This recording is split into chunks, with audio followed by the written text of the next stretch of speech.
Now let's talk about how we decide if lines are parallel.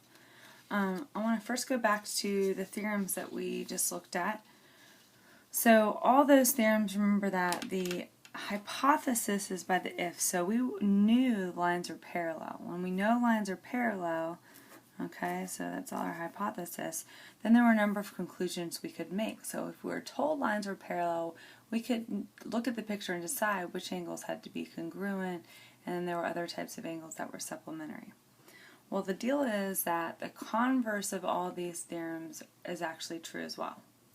So I'm going to show you that. Remember, a converse is if you switch the P and the Q. So it's going to become if corresponding angles are congruent, then the lines are parallel. I'm going to slide this down and show you all the converse theorems. So again, this time the conclusion was that the lines are parallel, okay?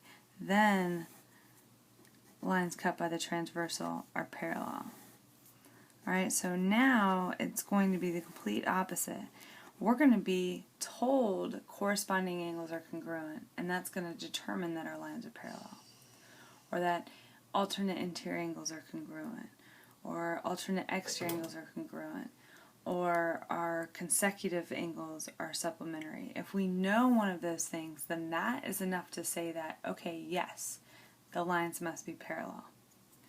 So having said that all the converse theorems, all those theorems have converses that exist, we can use that information now to decide that two lines might be parallel.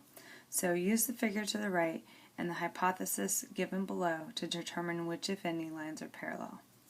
So for the first set here, if angle 5 is congruent to angle 12, so I look at my picture, I find 5 and 12. Now, one way to problem solve this if you're having a hard time seeing it is you take a little sheet of tracing paper and trace just those angles. Angle 5 was the one, and then angle 12. Alright, so these two angles are congruent.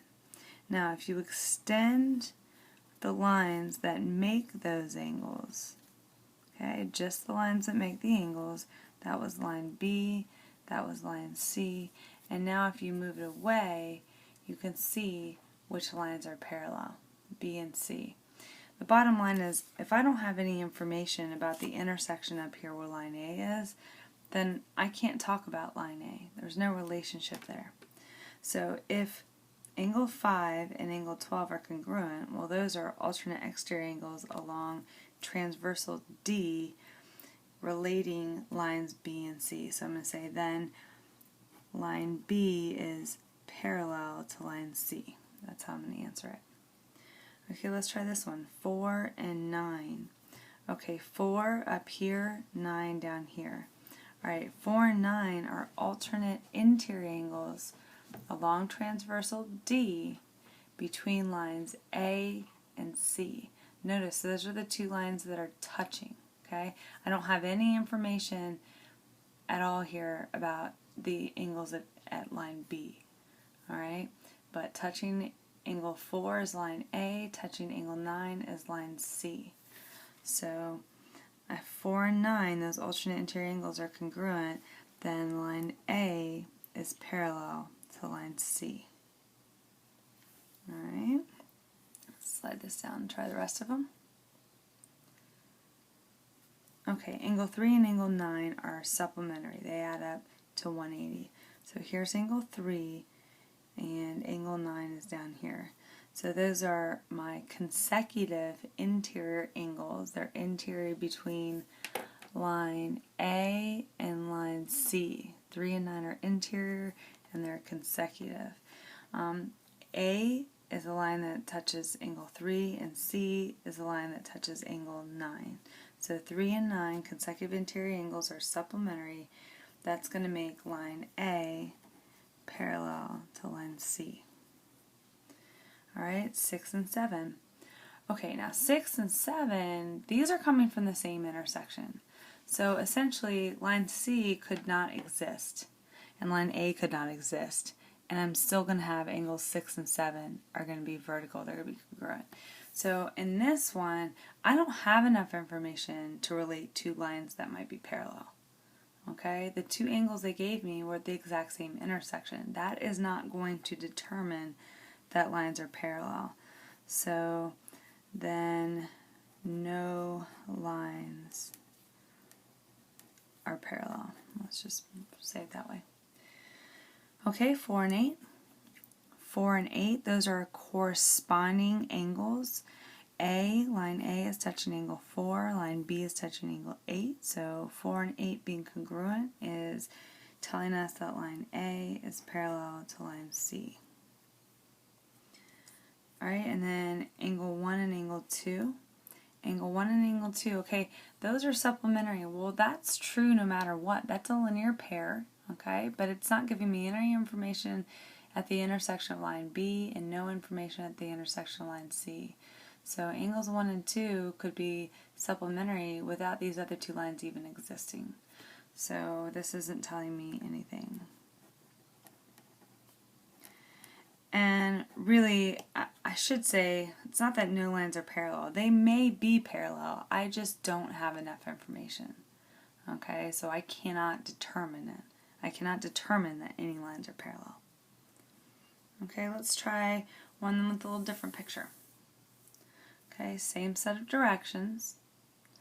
Use the figure to the right and the hypothesis given below to determine which, if any, lines are parallel.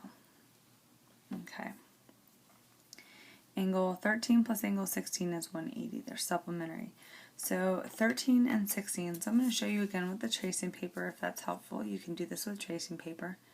So remember, if I use the tracing paper, I'm going to draw the angles that they give me, 13 and 16. And then what I'm going to do is extend the sides that make that. So 13 and 16 both touch that one.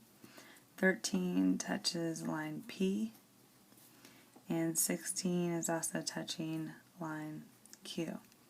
13 was here, 16 is here, and when I move it away, I see that, oh, okay, well, I didn't even have any information. I'm trying to put it somewhere we can see it. I didn't have any information about line M. So the two lines that they're showing me are parallel as P and Q. 13 and 16 are consecutive exterior angles, and when those are supplementary, I have parallel lines. So the lines that are going to be parallel this time are P and Q. Then line P is parallel to line Q. Alright, 7 and 15. 7, 15, those are corresponding angles. Now another way that I do that sometimes is I just cover up the line that I don't have information at. See, if I cover up that line, angle 7 and angle 15, I can see both those angles right now. So the lines that I'm using right now are lines M and N are the parallel ones along transversal Q. So I'm going to say that line M is parallel to line N. I did not have any information about any intersection at P. So I'm ignoring that. So line M and N must be parallel.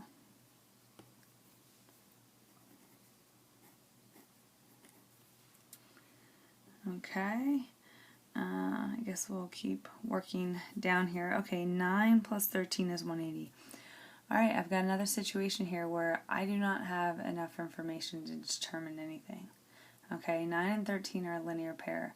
Those are going to be supplementary no matter what. Okay, P could not even exist. Same with N. And 9 and 13 are still going to add up to 180. It's not affecting anything else. So if I know, if I know that 9 and 13 are supplementary, that they add up to 180, then I don't have enough information to determine that any lines are parallel.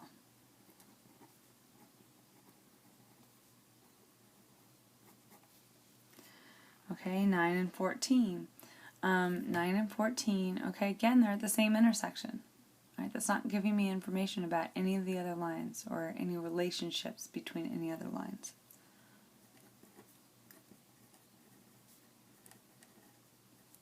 Alright, I don't have enough information to determine that lines are parallel. 8 plus 12 is 180. 8 and 12 are supplementary. Okay, 8 and 12. All right, now that's two different intersections, so I've got something parallel here. Again, if I cover up line P, I can still see 8 and 12. All right, has nothing to do with line P. So the two lines that are going to be parallel are the ones that that transversal touches. So line M and line N. Line M is parallel to line N. And then our last example, angles 3 and 6 are congruent. So if angle 3 and 6, okay, those are alternate interior angles along transversal M. So I'm ignoring line N. Alright, 3 and 6, I can still see 3 and 6, and the two lines that are parallel are here, and those were P and Q.